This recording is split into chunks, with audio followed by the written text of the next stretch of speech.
You are now live. Thank you, Ayse. Welcome everyone to our FBS Chat today. Um, so it's quite a transatlantic episode, this one. So we've got Linda, Michael from Texas, Gil from Ohio, and we're from Enfield. It don't sound great, but hey, that's how it is. So Michael, you're our special guest today. I don't know whether to ask you about Solution Focus, ask you about your organization. Maybe I'll ask about what your organization does and then maybe how Solution Focus influenced it. Would that be okay? Of course. Yeah, cool. So what So do you do? Yeah. what do I do? So I'm a therapist in Texas. Been practicing now as a fully licensed clinician for 13 years. But before that, I was a family specialist for about 5 years, and then I was a behavior interventionist for 2 years. So in total, working with kids and schools and families and treatment centers, about 20 years worth of time in total, but 13 years specifically to the practice that we have here in Texas. All right. So family therapist and behavior interventionist. Oh, yes, it was a lot.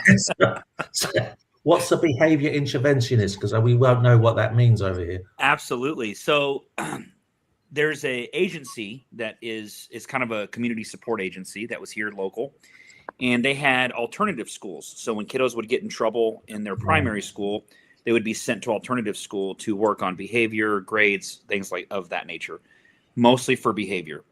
So when they would get in the classrooms, the teacher would struggle managing the behavior in the classroom. And so behavior interventionist was designed to help the teacher manage the behaviors in the classroom. So it was like a team. So you had a teacher and we called them BIs, behavior interventionists, and they would work in collaboratively to help the students just conduct in the classroom. And is the idea that eventually they'd go back into a mainstream school, or was it they just stayed where they were? Yes, sir. So they would have a sort of amount of time that they had to serve in the alternative program, whether it be 30 days, 45 days, 60 days. Some of the infractions could be so intense that they would send them there for the rest of the school year.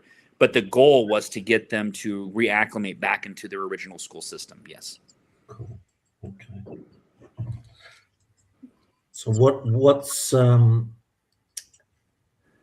you solution focused back then, or did it come later on?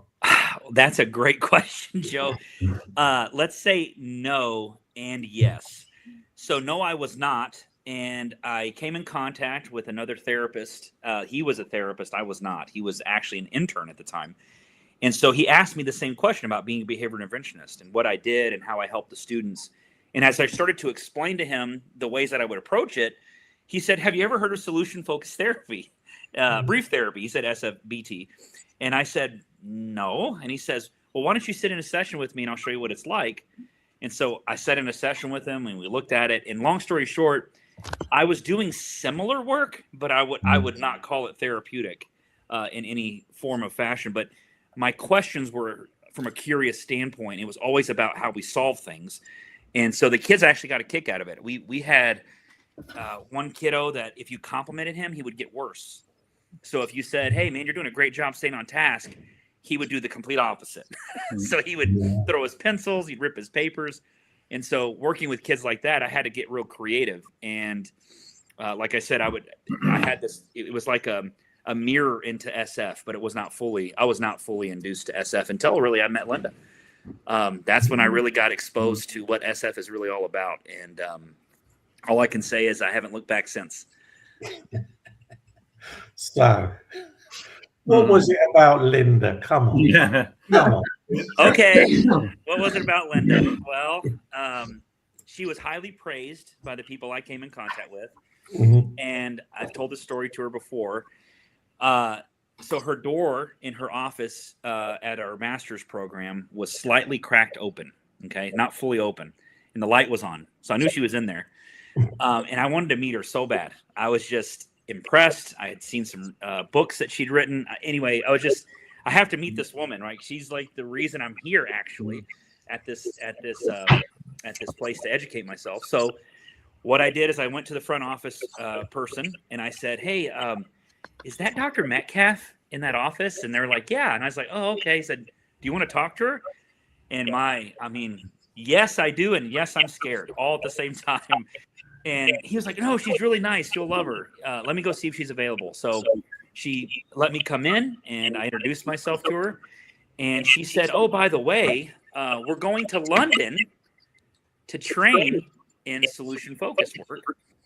And I was the first cohort. I got to be the first batch of that experience. So, like I said, I never looked back since. And she was so warm, and you could tell she had an interest in my learning, an interest in me. And as just as much as I was interested in her, it was like I was her superhero somehow. I don't know. But one of the things that she did in my training, she would allow me to sit in as a student and do co-therapy with her as well. And that was a huge impact on me. When I look back at my training, getting to sit in there and watch her work and work with her, and she included me in the process. I mean, it was one of the greatest things I've ever experienced. And I thank her so much from the bottom of my heart for that, because I think it had a huge influence on me in the path that I've taken in my career. Well, I mean, and you were like the star student. I mean, Michael, you kind of stood out amongst so many. I mean, you along with, I remember that first cohort, guys. Oh gosh, that was in 2008, I think, right, Michael? Something like that. It was, yes, it was. And I took 20 people over. We stayed at a dormitory in Bankside. And was the first year, I think, in a long time they had a heat wave. And so the dormitory, you could only open the windows this much. It was like up to like 90 degrees Fahrenheit. But you know what? Not one complaint out of those students. And Michael, you were one too, that you were just fascinated and you just kind of got it. And I saw that. And so I was really so excited and to have you along. And you know, ever since then, you did kind of just flip into this amazing solution focused therapist and working with families. And so, yeah. Thank you. Yeah. Yeah. She's not, well, she's kind of lying. No, I'm teasing. I'm not lying. I know she's not. I'm teasing. Yeah. The hardest part, I think, Joe and Ayse here in Texas is we're really problem focused. Like if you go into the hospitals, kids that go into the alternative programs, they're so used to being problem focused and problem centered. Yeah. When we talk to them, they look at us weird. We sound weird. We talk different. We get, I don't know, a lot because they've never been asked anything like that before.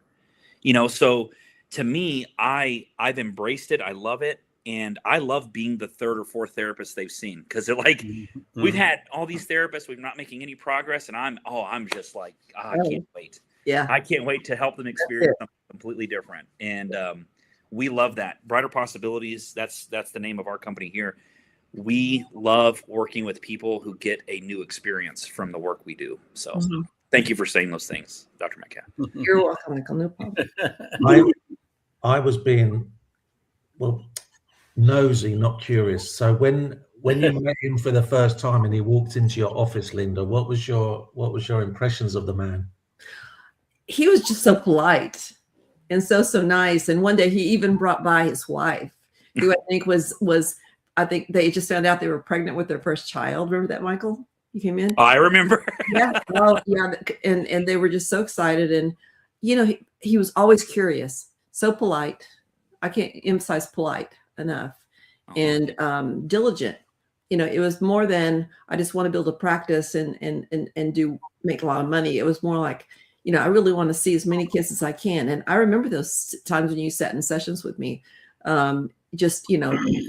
giving you the chance to come out, and you were always studying, always reading, always listening, watching lots of things. So from the very beginning, Joe and Ayse and Gil, just, one of those students that everybody hopes they have in their time of life when they're teaching. So yeah, that's who he was. Let me ask you a question, Michael. When you first met Linda and became acquainted with solution-focused therapy, had you already been working as a behavioral interventionist for a while before you got to that point to meeting Linda in solution-focused therapy? Great question. I actually had transitioned to a family specialist. I was more like a caseworker, and I was going into homes, doing home visits with kids that were juveniles, what we call them, kids that break the law. If they get, tried, or a probationary period, they become juveniles. And so I was working with juveniles and working with them in their homes with their families as a family specialist. But I was a caseworker, and I didn't have any model to work from. They basically just go in and support the family, but we didn't have a playbook. And so as I was learning SFT, I got to utilize its tenets as a student, and as a family specialist. So I had a huge benefit working with them and getting to watch. I'll be honest with you. I had a kid who actually came to see me because they're adults now, and brought his baby for me to meet because of that's how much of an impact I had in his life. And I think I only met with him probably 8 times. But all those years later, and he showed back up, and I attribute that to what the model has allowed me to do in working with these families. And that was when I was a family specialist. So that's what I was actually doing at the time I met Linda. And those are some tough situations. Oh gosh, yeah. I mean, some of these, I know, Michael, you told me about families you'd go into and you understood why the kid was like they were because of the dynamics you saw in the family. And they went into some pretty scary neighborhoods. But what was always interesting, though, was when I supervised him for his license. And so he would tell me about these kids and the places that he went to. And I thought, gosh, I'm not sure I would feel comfortable going in, but it was a little bit different. He was young, a male, and he had a lot more confidence in doing that. But the turnaround with the kids were just incredible. It was. And so as I got further in my studies, I'm getting closer to graduation. They moved me into this program to work with juveniles and their families and taught me a model that I did not like working with. It was very problem-centered. Matter of fact, I never learned this model in my studies. It was a model that was developed or invented to be utilized with a certain population. So it kind of boxed people in. What was it? Well, I'm curious. I'll tell you. It was FFT, Functional Family Therapy. Oh, yeah. Yeah. And so they trained us in it and said, go in there and work with this. And I was struggling with this teen girl and her dad. Her dad and this teen girl had been to many therapists. She'd been in and out of treatment centers and just not making a lot of progress. And so the first 2 sessions, I'm using the FFT approach. Long story short, I'm not making any progress. I go to supervision, and Dr. Metcalf says, well, she goes, Michael, what do you think you could do to be helpful to them? What, challenging me a little bit. And I said, I really just want to do this. And I told her I wanted to do SFT. And she said, could you do SFT with them and still write the note the way that they deserve to be written? And I thought, she's like, oh, no, it was the best encouragement ever happened. Because I'll be honest with you. I went into that home on the 3rd visit, and I'm sitting down with her and her dad. And I said, I want to do something different today than what we've done in the past 2 visits. And I started having an SF conversation. And this is the response. I'll never forget it. The teenage girl goes, that was a weird conversation, but I feel so much better. And the dad goes, I haven't had a conversation with my daughter like that since I could remember. And I said, wow. And it became from a question we use, which is, what did you find helpful? And that's what I got back. And so that was the day I decided I'm going to always do what's best by the family. And I'm still going to complete the assignment I need to complete. But I got to take care of them first. Yeah. And that's what I did. And I've always done it that way. Going forward, I'm going to do the best work I can. And this is the best work I can offer. I have, over the years, I've run into former students, MSW students, and they go work in an agency and they're working on a MST team, multisystemic therapy, or functional family therapy team. But they tell me they always manage to work in solution focused techniques, interventions. And it's as much a way of thinking as a way of intervening. It's a way Correct. of thinking and having conversations. Go ahead, Dr. Metcalf. It really is. I mean, once you see that what happens in front of you between you and a client, I mean, it's almost impossible to go back to a problem focus. I mean, when it resonates with you as a therapist and it makes sense to you, what you're doing. I mean, you hear somebody ask about, what's going on. I'm going, no, don't ask that question. It's almost like hitting the wrong piano key. Yeah. Yeah. That's a great way to describe it. Yeah. I think the greatest gift I got from doing SF was really my ear. I became way better at listening to the client, and training my ear got me to ask better questions. And so SF really, in my opinion, helped me learn how to listen to the client better. Makes sense. And I learned what to listen for. I could pick out things in a room. You could show me a video of a just don't give me a therapist, just give me a family in the middle of a tiff, right? And I'm listening to them, and I can pick out so many things that I could either compliment on, become curious about, that would lend itself to solution building that I know other therapists would miss, because I've learned to train the ear. And I attribute that to just doing the work and being around other like-minded individuals. And that's really what Brighter Possibilities has become too. I mean, the majority of our staff here uses SF, they're SFT. They've blended some strategic, there's some narrative blended into it, but I would tell you, if you said in any of our sessions, you would see that the base of all of the work we're doing is centered around SF all the way. Yeah. So it's great. I think I get exactly what you're saying about the listing side of things, because I don't know what my next question is going to be until I've heard what the other person said, right? How can I possibly know what that is? And also, we kind of a similar kind of journey, because I worked in schools of young people on the verge of being, removed. But I always felt there was a lot of young people where the issues were more, there's something going on at home. I'm not sure quite what it is, but this guy's behavior is, he's showing us his pain, right? Yeah. Correct. I always felt families was where the action was. I don't know. How about you, Michael? When you went from working with young people to families, how was that for you? When I opened Brighter Possibilities, I made sure to put family counseling in its title.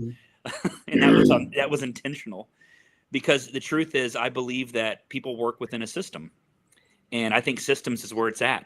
And my cousin currently is training to be a therapist, and she's learning Adlerian psychoanalysis and Union. And so she's struggling a little bit because she has a systemic brain. And so I just told her, I said, you're learning the tenets, but they all built off each other. But I will agree with her that systems is where it is. And I will say some of the greatest successes that have been reported to me from families are within the system. When you pull them all together, when I bring in the dad or the mom, or even in high conflict divorce that we're working on now, I will put mom and dad in a room. The attorneys won't do that. They won't even do that in a mediation. In Texas, when they mediate, they keep them in separate rooms, and the mediator goes between the two of them. I will put them in a room together, and we will have a discussion about how they can best help their children. And I have found that to be so helpful. And I've had judges talk to me about why we do it that way and how we do it that way, and because it works. One of my mantras on my broken record is all behavior is contextual. You have to address the context. I like that. With the systems context, the interpersonal context. You have to deal with the caregivers. Yes. Kids look up to the hierarchy, and the hierarchy's out of whack. The kids are going to be out of whack. And so what we're telling divorced families now is you're parenting the same child, but you're actually dealing with two different kids. And they go, what do you mean? I said, well, it's the same kid, but when you're parenting them in your own households, it's not the same kid. Dad gets a different version of the kid than mom does. And there's some core tenets that are similar, but they are parenting two different kids. I'll give you an example. I'm married in my own home. My kids do act different when they're with their mom and I'm not there. Because she tells me about it. And I might go, they don't act like that with me when I'm, you know what I mean?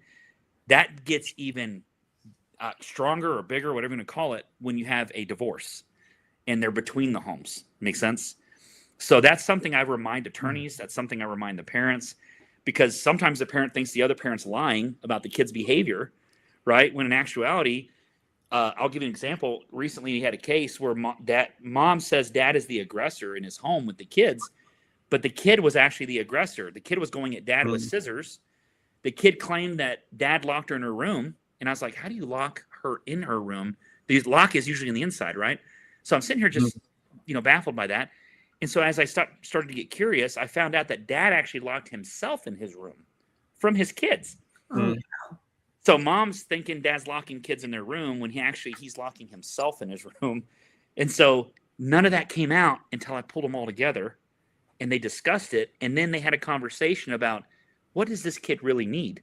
mhm. And this kid, I mean, her face changed because she's like, now my parents have the same information. Mhm. I can't cross, right? Because now it's all there. So she started feeling really stuck and almost kind of mad at me that I'm putting her parents together and pulling the system in to really ultimately help them. Yep. Yeah, this kiddo was not proud of me at all. She was very upset with me about doing that. So, Well, another one of my mantras is how kids really they need consistency. And so it's essential for parents to get on the same page. And yes, it's additionally challenging when the parents are divorced 100%. and the kids are spending time with each parent. Mhm. But you have to get the parents together and you get them on the same page, at least enough, the kid's behavior improves. So, And like you say, you may not be popular with that kiddo or with the parents, but you got a job to do. 100%. And we call this parental alignment. So everyone wants co-parenting, right? We got to get them to work together. But if they don't align on what they want for their child, it's really hard to co-parent, right? And so SF has given me the ability to get parents to align by asking questions like, what are your best hopes for your kid? You'd be surprised hearing that they're both saying the same things. Yeah. They just have a different way they want to get there. Yeah. But as soon as they hear that the other parent wants the same thing, the conversation gets to shift, you know? Yeah. And so I agree with you 100%. We have a job to do, but that SF helps a lot. So is this what your book's going to be about? Oh, yes. So the book is going to really be about working with high conflict families and divorce. What I'm struggling with, and Dr. Metcalf and I have discussed this, is do I write this book for the public or am I writing it for professionals?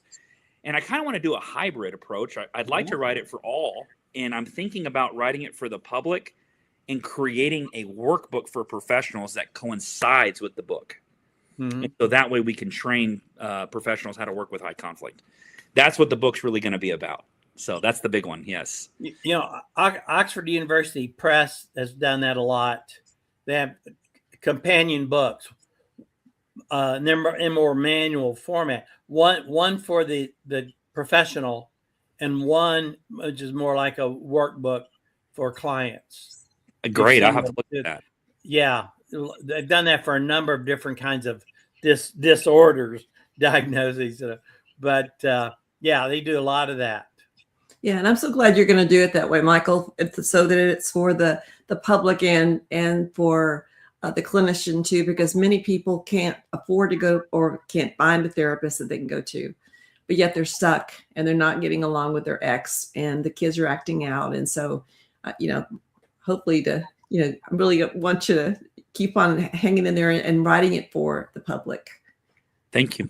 Yeah. I will do that. It was a hard decision because I was going, my brain goes 100 different miles. Yeah. And, Yeah. my professor's on here to tell you that's accurate. Yeah. Yeah. And I want to help as many as I can.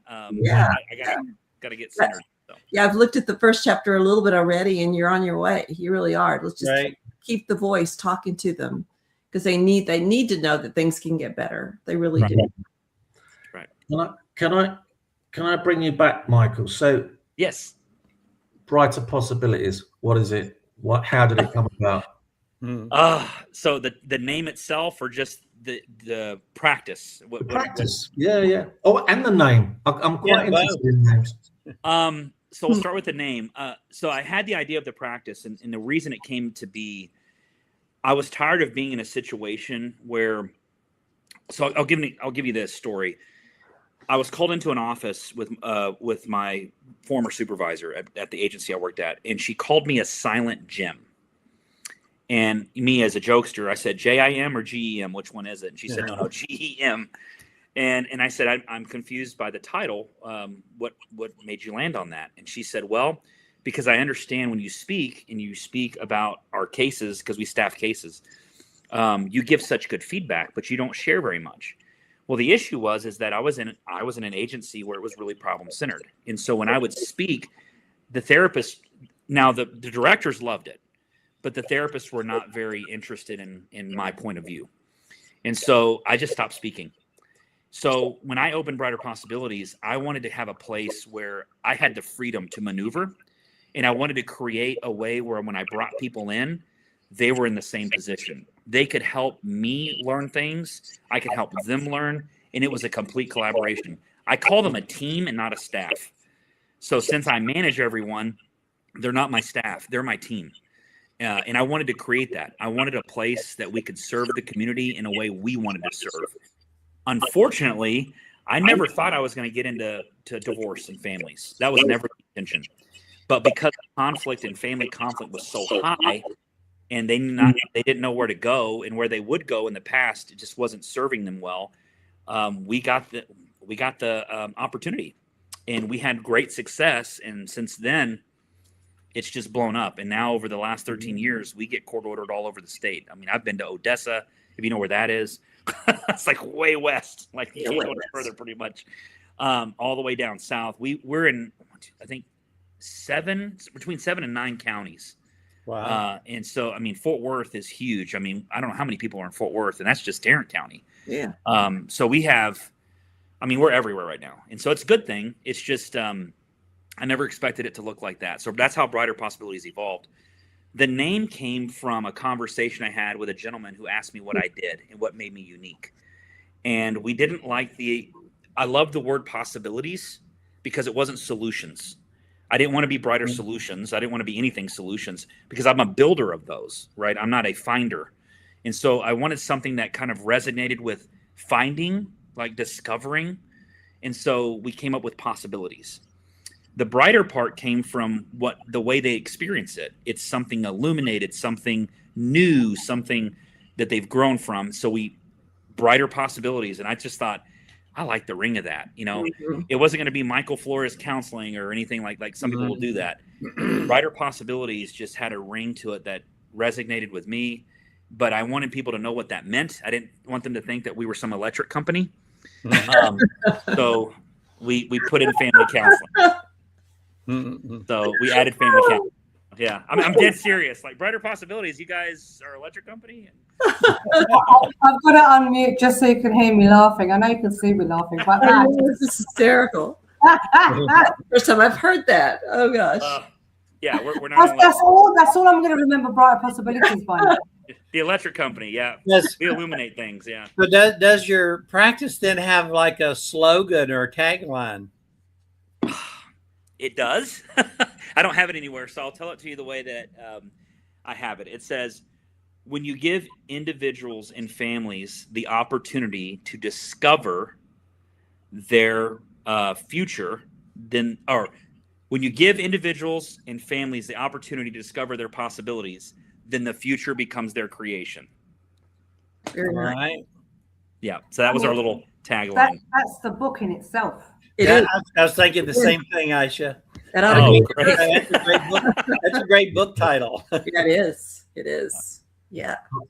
I'm sorry, guys. I'm a bit slower than everyone else. So you were working in an agency where you were getting a regular salary and everything else, and you took this leap in trying to do something on your own. Are you crazy? What made you do that? Yes, I was told I was crazy by my supervisor. He said, why would you leave a kosher job that pays, that you have benefits, to go into private practice where you're going to have to scrape and hustle and it may not work? But because of this wonderful lady here who always believed in me, I took a risk and I believed in myself. And the way I looked at it was, just because you don't believe that I can do it probably means you don't believe you can do it. And I didn't want to accept that as my reality. So I just said, if it fails, it's because I let it fail, and it's not going to fail because I don't fail.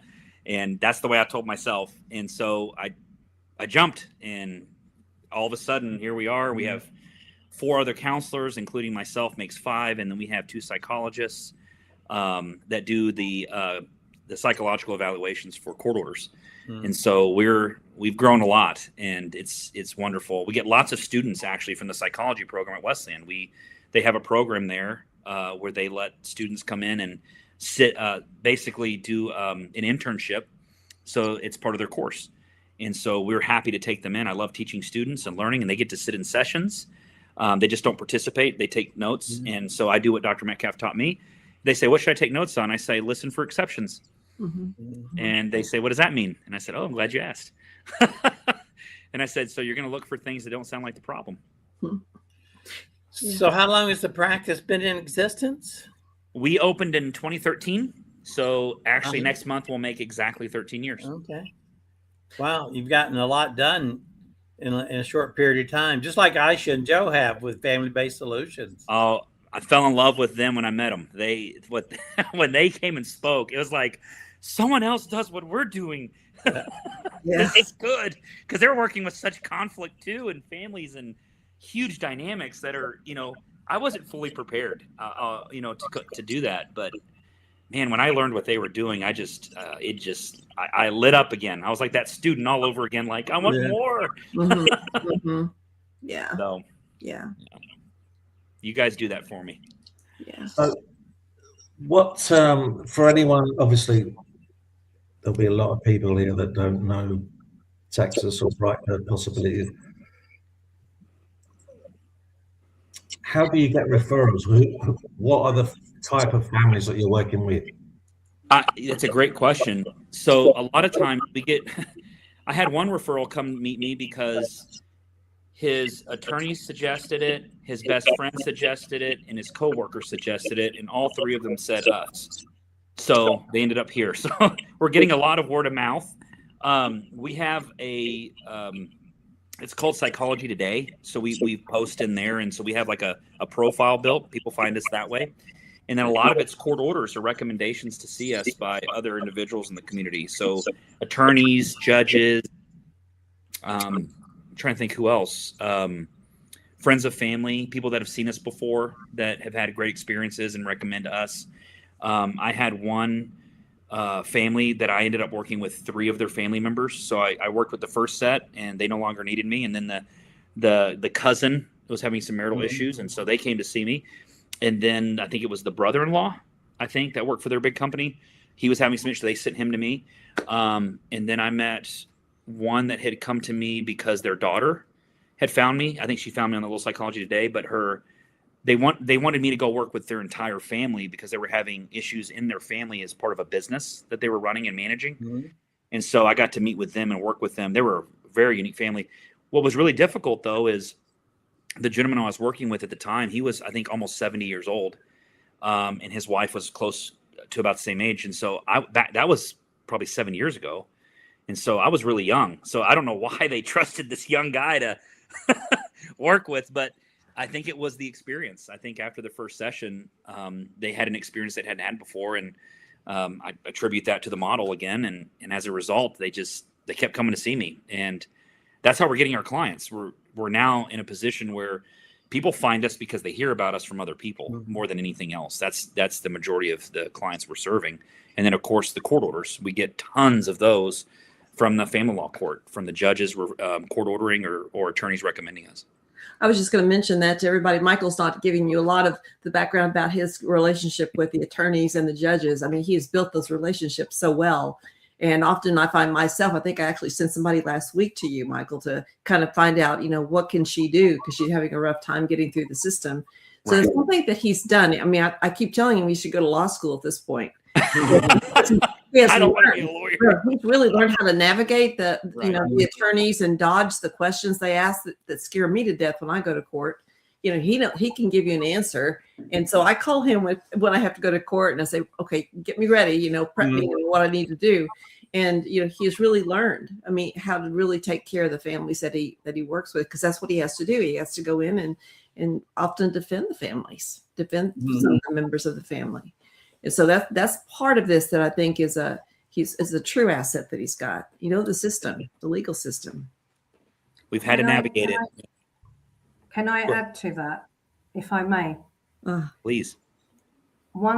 I appreciate a lot of things about Michael, but one of them especially is how he endeavors to work for the people that he serves, being his clients. Yeah. And whenever Michael discovers or creates something new, he gets so excited about it. And he's like, let me see how this is going to benefit the Yes. people that I work with. And then is so transparent and shares it and absolutely loves it. And Michael and I had numerous conversations about it. And Michael is very much for those of you that don't know Michael, very much for teach me more. I want to know more. How else can I use this? How else would it benefit my clients?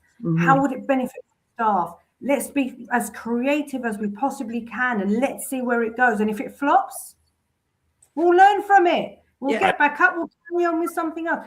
And and that is refreshing to see. It is. The reason why I said refreshing, read into that as you will. But it is very, very refreshing to see Michael. So for me, you're a breath of fresh air. Oh, thank you. Really is. What a nice compliment. Yeah, it's all about the clients with him, and I mean, he's immensely, I think you've been from a distance immensely successful. You've had a couple of locations, haven't you, with your practice? We did. Yeah, we had 2 locations at one point. The goal was to fill them both. But we ended up just housing all of them in one place. And we found that actually was better for the team because being spread out, we didn't keep up with each other. We couldn't collaborate as well. And so being together, we can staff cases in the conference room at lunch. And the cool thing about Brighter Possibilities is when you get one of us, you're actually getting all of us because we're talking about how we can better support your family. So it's like, one counselor and 4 other brains in a room going, how do we help? We get to do co-therapy here. I've actually had a session where I had 2 other therapists. I had 3 therapists in the room with the whole family. Well, it's like having a team behind the mirror. Yeah. The mirror. It's exactly correct. And I think that's where a lot of people get a new experience here. And that compliment was so nice, Ayse. I would just say that I'm super passionate about growing the field. I'm passionate about helping others, whether it be a student, whether it be a client. And it comes from the experience I had. I had an experience where someone took me in and loved me and believed in me. I have hard days. I have tough times. I struggle with families still. I've had families where, I was like, I don't know where to go from here. And so Armando, who works with us, we had a dear friend who passed. And one of the things, his name was Tom Lee. And Tom had said something to Armando once. So Armando was getting to complaining, like, I don't know what to do. I don't know about this family. And so as he was describing the issues, Tom says, you sure do know a lot about the problem, Armando. and Armando never forgot that. Yeah. And so we sit in that conference room and he reminds us sometimes like, hey, we sure do know a lot about the problem. Yeah. And so it shows that our interest, we shifted at some point and we have to get back. And so the fortunate thing is working on a team is you have someone who holds you accountable to that. Yeah. And we can flop. I mean, we can have the problem. We can get stuck, and that makes us better. And I've said this to you before too, Ayse, I think, is when we get pissed off, we do better work. So I don't know if you guys have had that experience, but when you're stuck and you're frustrated, it causes you to get more creative. Yeah. And I love it, so love it. Michael, you've put together a practice. I mean, you're at the same time of being an accomplished clinician, you're a small business owner. Yes, sir. And that's a whole nother skill set. So yes, how have you and you made these connections with attorneys in the court system. So how have you drawn on your solution focused mindset to make that happen, to get that to happen? Such a good question. I sought out other individuals who had success in owning their own businesses. And I called them up and said, how did you do that? And they started telling me. And I drew from their failures and their successes. And I tried to incorporate them with my own work here at Brighter Possibilities as a small business owner. That's literally how I did that. And then I learned from the clients. I learned by hearing the frustrations, things like, I've called 3 different places and no one returns my calls. So I said, ooh, there's something we can do better. Or, I've emailed and no one's responded to me. That was helpful. Or just being the way they were greeted, the way we treat them when they come in, because they're already in a bad place. They're coming to therapy. And so what you get from me, it trickles all the way down to the receptionist. Like when you call the phone, I said, when you say, hi, thank you for calling Brighter Possibilities. How may I help you? Go up in your inflection. right? How can I help you? How may I help you? Like, I'm excited you called, you know? And so we train them to have that same type of mentality, solution generated.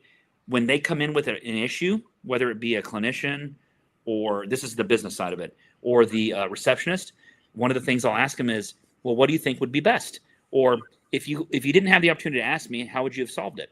And they start coming up with their own ideas. And I go, I like that. Let's do that. And now they don't need me. They'll just tell me what they did and then tell me how they got it done. And then say, hey, by the way, so-and-so called and this is what I did. And I'm like, sounds great. So that's about where we are now. And that's what I've had to do in the business. So I basically tried to build a solution-focused business. I think you got another book there, Michael. Oh, no. I can't write all these books right now. Michael, I might consider it. Michael, you need to tell them about the 4 R's that you came up with recently. Oh, gee. Okay. Yes. I really do think, if that's okay, Ayse. Yeah, and Joe. Yeah, that's really cool stuff that you just come up with. I hope Ayse and Joe, I know that y'all have used it as well. So I hope you'll talk about it. You know, the struggles you've had or the successes either way.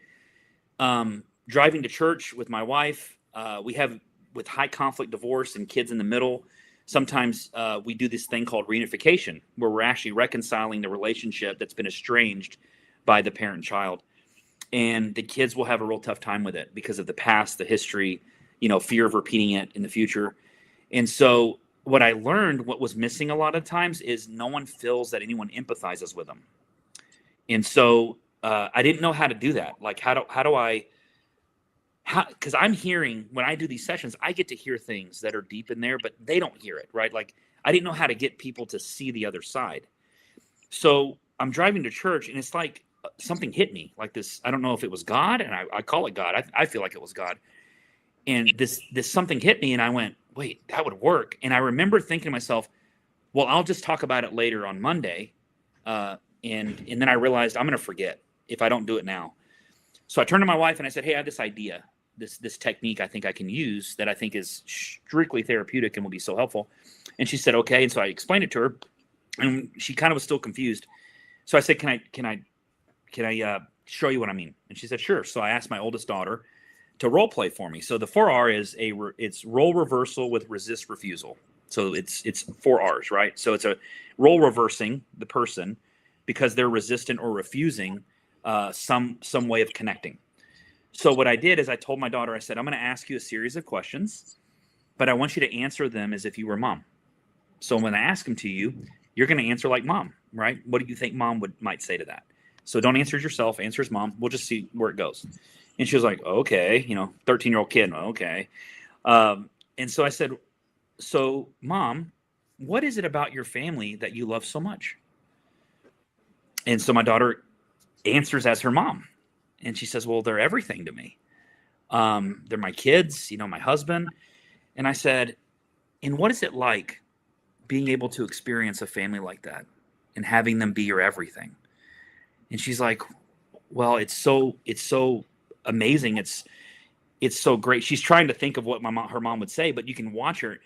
By the time I got to my 4th question, she starts crying. So I stopped this little example and I just said, hey, Emery, something I learned from you, Dr. Manka. I said, what do those tears mean? And she said, I know how much my mommy loves me. And she could feel it. And so then my wife starts crying because she's experiencing it too.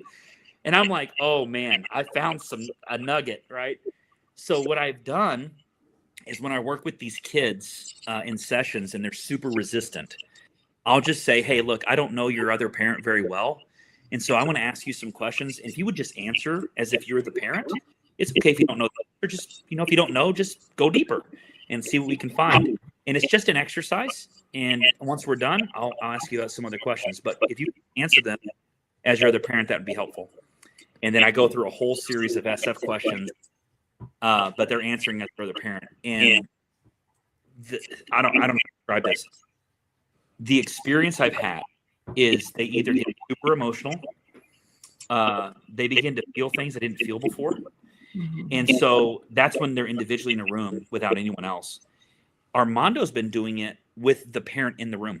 Oh, wow. So the parent becomes the kid and the kid becomes the parent. I love that. So he switches them.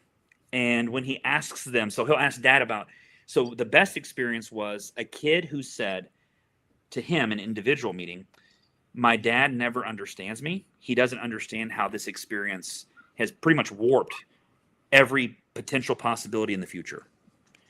And because dad didn't see it, dad doesn't understand how hard this was for me as a kid. So when Armando had the session with dad and kid in the room and he role reversed him, when he asked dad the question, but dad is acting as daughter, he answered exactly what she was feeling. So she begins to cry. Armando stops the exercise and says, come back to me for a second. What do those tears mean? And she said, I never knew he knew that. But remember, it wasn't the therapist saying your dad knows this. Right. She heard her dad say it as her. And that experience was magical. And so we use that technique a lot, especially when we have high resistant clients or resistant to work together. And we have found that it really creates a lot of empathy and changes the direction of a conversation because people become aware of things they didn't know existed in the other person. It's like walking in someone else's shoes. So that's been my experience. And that's going to be the crux of your book, I think. Yes, there will, the 4R approach will be in the book, and Yeah. I've written, so I don't know how many pages now on it, in some of the experiences that we had with it. Yes. So, and I did call Ayse. I was super excited. Said, Ayse, use this. I like how you describe it and what you've done with it. Now, I'll tell you now, and I encourage you to look at this. I learned and used some version of that many years ago in structural family therapy and Gestalt therapy. Yes. And in more recent years, it's called internalized other interviewing, which was developed by Carl Tom in a narrative therapy framework. So there's several publications on, not a lot, but internalized other interviewing. And I came across a couple of videos. David Epson has a version of that in doing a consultation in a workshop of therapists. Okay. Somebody's presenting a case. So he asked the workshop attendee who's presenting the case, will be your client. So he interviews. Perfect. So I encourage you to look at that. But it sounds like you have taken that and you have your own very, very powerful and creative construction of that. I like that. Yes, we're using it more systemically with people in the room. I did it with two parents they've been fighting for, how old's their oldest kid? 19 years? Oh, jeez. Conflict for 19 years. I think they've probably spent close to $1 million in divorce fees. And I did the 4R approach with them. Yeah. And so that they could, and let me tell you, it was, I can't even begin to tell you the experience they both had in it. Just be prepared. You will see emotion. You will experience there, and if it's it's very experiential rather than 100% cognitive. And when you deal with experiential kinds of interventions in session, it triggers like that. It can trigger some strong emotions. Well, thank you. Yes. And thank you for the feedback. I need to look into more things. I love that stuff. So this is wonderful. Ayse, Joe, I know y'all have worked with it a little bit. What's been? Yeah, I remember receiving that phone call from Michael. It was like I'd taken my child to a toy shop and they given them this massive big basket. And he's like, put all the toys in there, whatever you want. And he was like, I'm so excited to tell you about this. And I was like listening. I was like, great, I have a client. I'm going to try it. I've tried something similar where, they swap seats and one becomes the parent or the child becomes a therapist or whatever it might be, and we kind of rotated. But I tried this approach. So I called Michael. I think it was the following day. I sent you an email. I was like, Michael, it worked. It was amazing. But again, this goes back to what I said before about one of the reasons why I really appreciate Michael, because he is so curious. You're so curious. And then the first time you tried a silent session, and guess what I did? Or guess what's happened? So you're so great at teaching others and sharing what's working and even sharing things that may not have worked so great, but I'm going to work on it. We're going to improve it.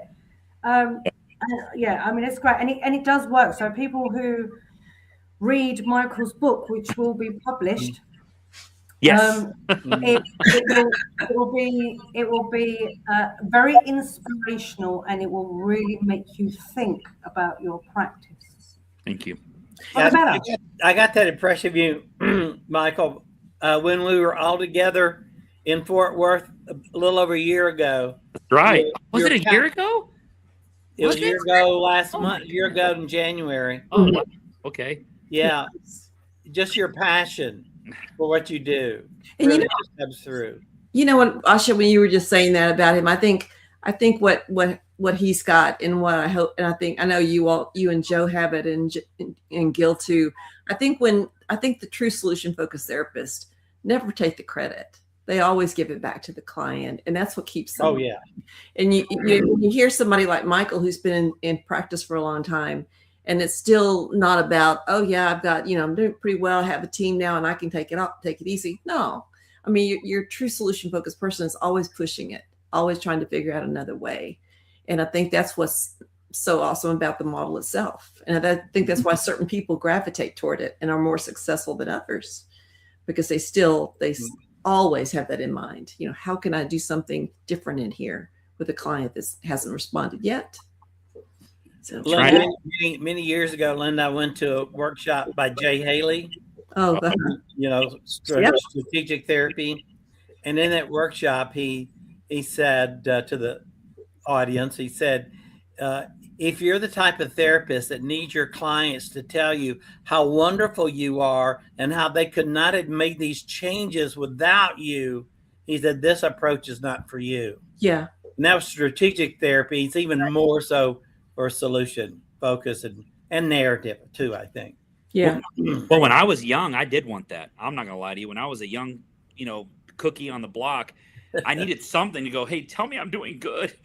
Tell me I'm a good therapist. But you're right. I'm not there anymore. I will tell you this, though. I do like if a client is struggling and says, you know what, I don't think this is for me, or I don't feel like, because I've had the juvenile kids do that, right? Mm-hmm. So they didn't like the way I approached it. They were used to the old way. And so I'd say, well, what would I need to do different so that would make more sense for you? Mm-hmm. And then they start telling me. And so and I'm still in the model, so. One thing I taken away from the MRI approach, which I think solution focus, the brief therapy center in Milwaukee people did as well, is what is the client a customer for? And that's what are their goals, but beyond that is what is they a customer for? How do they want to work together? The idea of the sort of therapist client fit. Correct. How important that is, and the research shows that as well. Well, so it makes me have a question, Ayse, Joe. Do you when you're working with families, how are you guys approaching when one parent has one goal and the other parent has the complete opposite of that goal as their goal? Then I say, it's not about you, it's about me. I'm going to set the goal. No, I'm just joking. I'm about to say, tell me more how that works. Wow. That's the thing. You have to try and remain so balanced, don't you, in these situations? Because if you're seen to be taking one side over the other, it doesn't work. So again, it's about, so if your scenario was to work, what difference would that make? Who else would notice? What difference? It's it's very tricky with families, because obviously we get families where the parents are the client, not the child. Right. If I'm seen to take the child's side too often, the parent will just stop coming, and I can't support that kid anymore. No. So it's really being totally kind of balanced. And I was going to ask you, Michael, often, all right, we have families come in, but they're mandated to come in. Social children's services have said, I need to see this, I need to see that.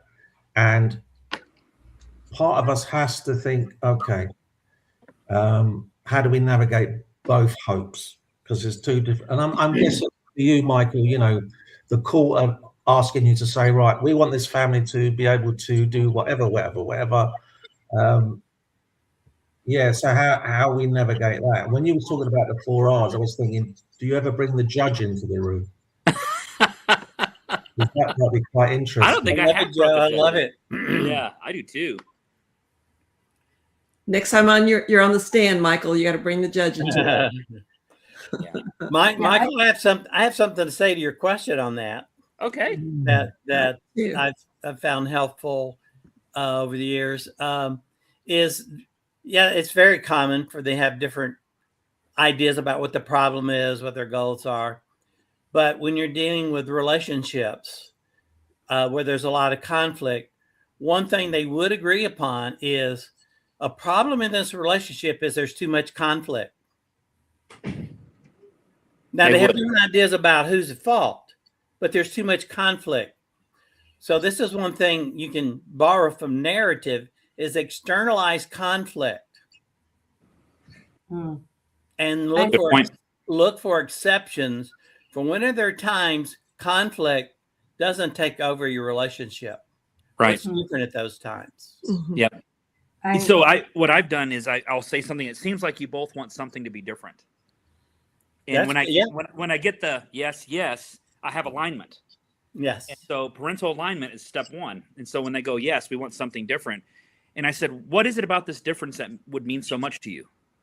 When this is better, what difference would that make? Kind of like what Joe was saying. That's good. I like to get that one thing. Even if they just I'll give an example. I told parents the other day, I said, this is parental alignment for me.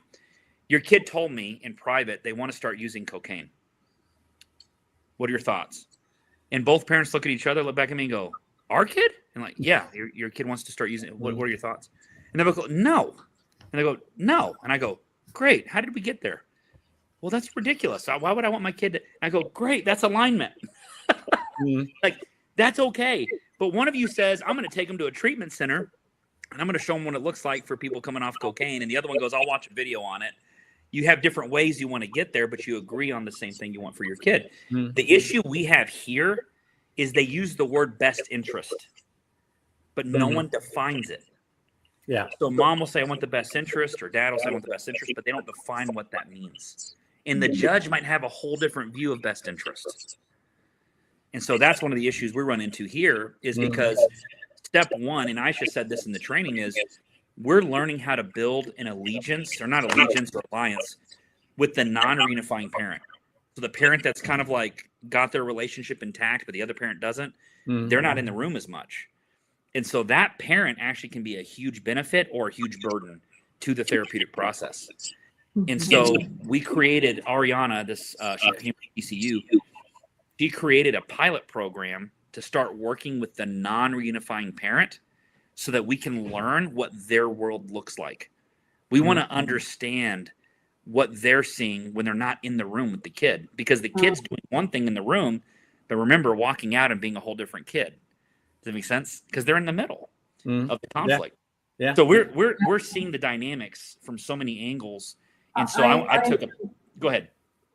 No, I was going to say, sorry, Michael, that no, it's okay. This is why that if parents who, I mean, I had a couple of weeks ago, I had a mum and a dad, and they came to us not agreeing on anything. Still married, but not agreeing on anything. So the 45 minutes of the 1 hour session was problem-free conversations. Wow. Talking about, how they met, talking about their child. So how did that happen? All just general chit chat. And then, so now that we're talking about your child named and you contributed this way from our conversation, you contributed this way. I'm now going to leave the room for 5 minutes. I'm going to put the kettle on to make us all a cup of tea, or for me, a hot water. And you're both going to negotiate on your goals. So I just left them to it. I just left them to it because I have to start negotiating. But I reminded them of everything that they said that was valid. So I summarized what they were talking about. And then I said, right, negotiation time. I'm going to walk upstairs. I'm going to be back down in 5 minutes. And I want you guys to give me a shared goal. and So why that is so important. That's a very structural family therapy kind of thing to do. How would it benefit your child? And I was very honest with them. I said, to be honest, I'm not that bothered about how it would benefit you. How would it benefit your child? Yeah. Right. And I just left the room. And then I came back and they both looked at me. I gave them pen and paper and they came up with a goal. I was like, excellent. Right, now. And just carried on. But then that worked for that family. It may not work for another. Right. Correct. Yeah. And that's so important for everybody to understand. It's not, yes, let's do it like this. It's going to work all the time. And I think that's where you're absolutely brilliant, Michael. And because you can take a look at a family and go, right, I think I'm going to go down this path. It just feels right. And if it doesn't work, I'll just switch it. So there's no right or wrong. It's just, does it fit? What are they a customer for? And if you trust that the client knows, they will let you know if you're off base and they'll pull you back. And I've had to learn to trust the client. And it's really hard to do when they're high conflict. Does it make sense? It really is. It's a challenge. But I think a good SF therapist has to learn to trust that the client knows where they need to go. And you got to learn to work with them, not against them, right? Go down the stream, as they say, row your boat, go down the stream, not up the stream. Mm-hmm. So, yeah, there's a reason for that. Sorry, go on, Linda. Yeah, if we have time. Do we have time for a short story?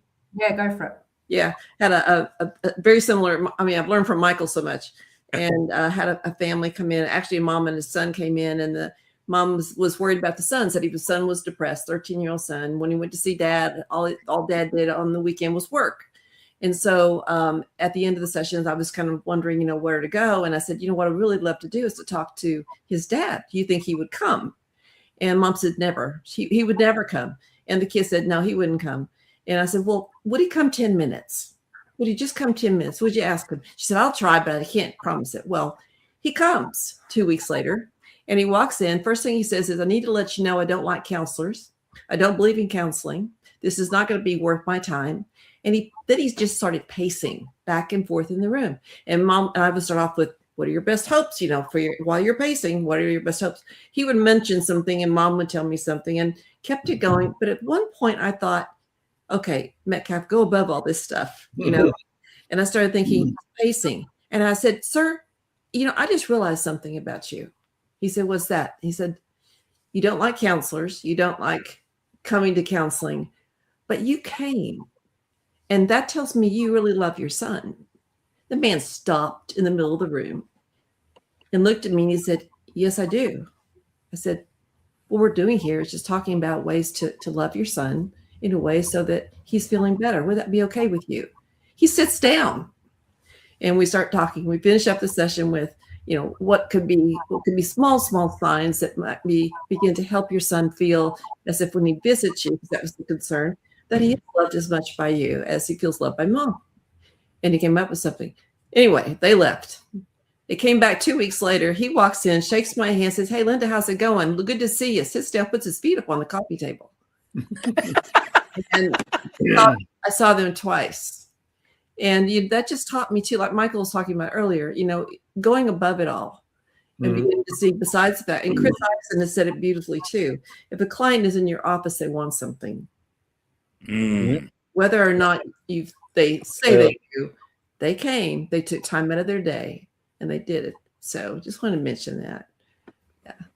I love that. And usually, especially for a male like that, I'd hate to stereotype it's not easy. They feel at some level seeing a counselor is a mission of weakness, but when you frame it as it's strength, it shows strength and courage and commitment to your family or to your kid, which I think is all true. Mm-hmm. But no one's ever pointed that out to them. Yeah. Well, in real quick, I'll finish this. Someone told me once that when you're complimenting your clients, you're becoming the expert for it instead. And whoever said that was wrong, because I feel the opposite. Like when I begin to notice things they may not notice in themselves, I give them a chance to kind of look at it from a different framework. And all of a sudden we're having an SF conversation right after that. I think that people are already having a hard time. So when you notice something little like that, like, hey, you mentioned you don't like counselors, but you came. That must mean you really love your son. Mm-hmm. That man was like, someone noticed. I do love my son. You know what I mean? But I think that people don't. I don't know where SF got off on that. But I'm just going to say I don't follow it. If I'm off base, y'all can tell me. But I like complimenting clients, especially on things that they do that I know are difficult for them. I like to notice and point it out. And I'm okay if they tell me that, you know, if they don't like the compliment, they can tell me that. That's okay. I'm almost like it's more important for me as a therapist to go, I'm going to do what I believe is best. I'm going to walk down there and I'm okay to be wrong and you can teach me. Like that's the therapist I've become. Like it's okay. I'm okay to get it wrong. Teach it to me. And the more they teach it to me, we start running. It's beautiful. But I think when I was a rookie, I was terrified to be wrong or to say it wrong. And I got to say the miracle question this way. And I got to ask about exceptions this way. But that's not there anymore. I mean, I'm just in it with them now. So I think Ayse does this a lot as well, but I think we all do in the sense of whenever they say something, say, so what does that tell me about you? Oh, that's a great question. So they compliment themselves. Yeah. And I think that's always, and they kind of taken aback a bit, and then they think about it and say, oh well, yeah, I do love my kids. I do want the best. Yeah. Yeah.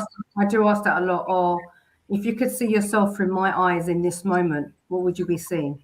Love that. I like that. I ask that quite a lot. That's got a narrative flavor to it, Ayse. It sure does. Thanks to you and Gil, Linda. I love that question. Yeah. Right.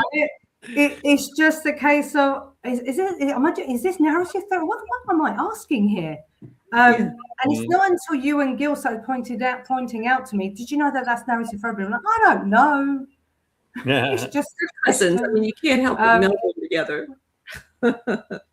I think the more we become artists in our field, it's going to blend. I mean, it's really an art form. It's going to blend naturally. It's when people start pulling technique from each. That's when I'm like, this is going to be a problem. Yeah. Right. There's a natural blend and there's the technique pulling. And I don't want to be a technician. No, just the blend. There you go. We're blenders. We blend. We don't technique. Yeah. We are blenders. And if it works for the client, if it works, right.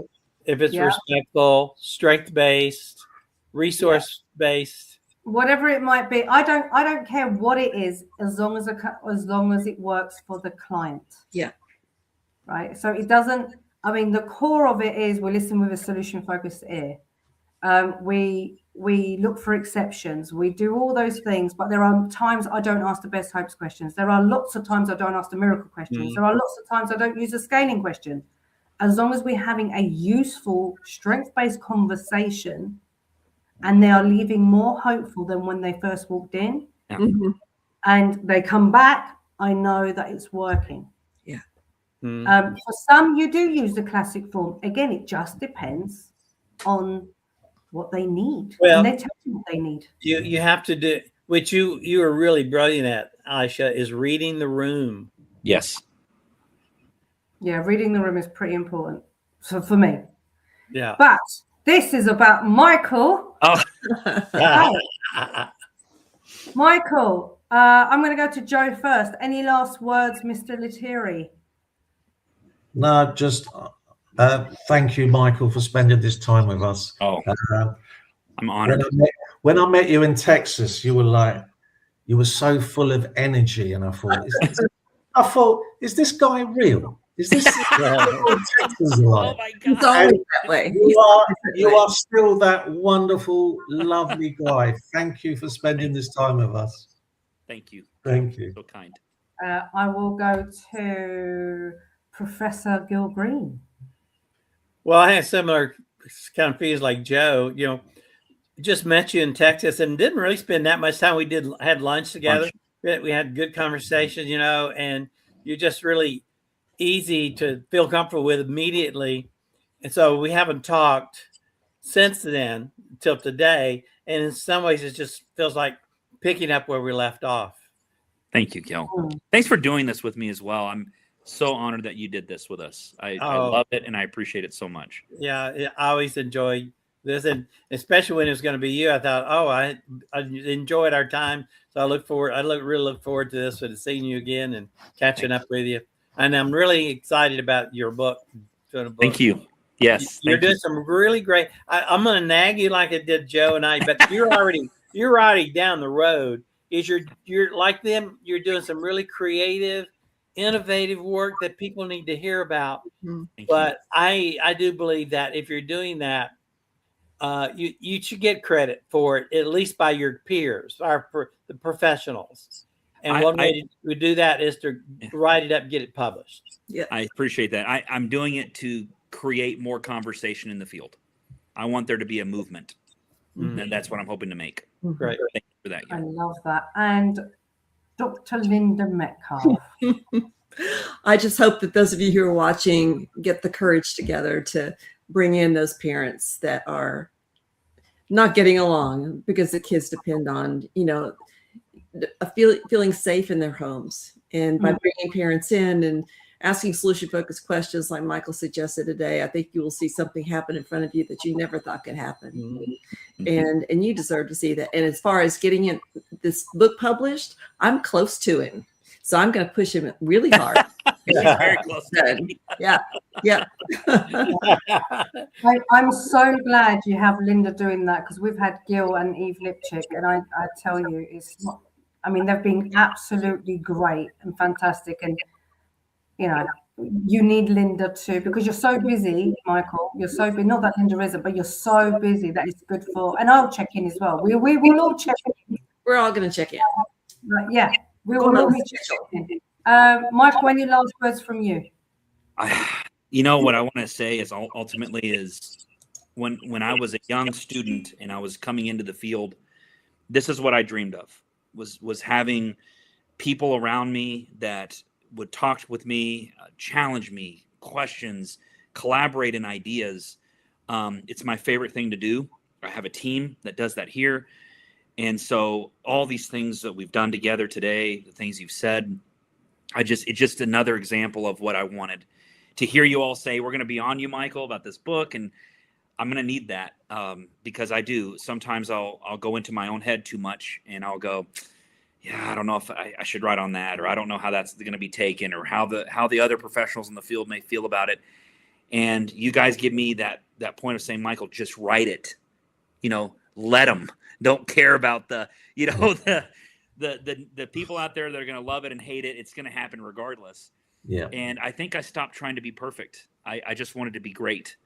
And to be great, you have to go and know that part of being great is making mistakes along the way. And Ayse, you gave me permission. Yeah.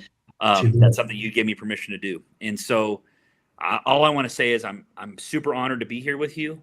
I am down for collaboration anytime you want to do it. That's what I'm here for. So I'm happy to help you, and thank you so much for being my friend.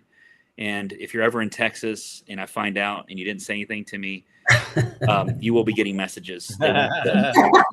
So can I just say one thing about the book, Michael? Because I remember talking to Eve and Gil and saying, do you know what? I don't want to write this book because I don't want to come across as an expert. Right. And she said, no, you're writing about your own experiences. So I thought, you're right. I'm going to do that.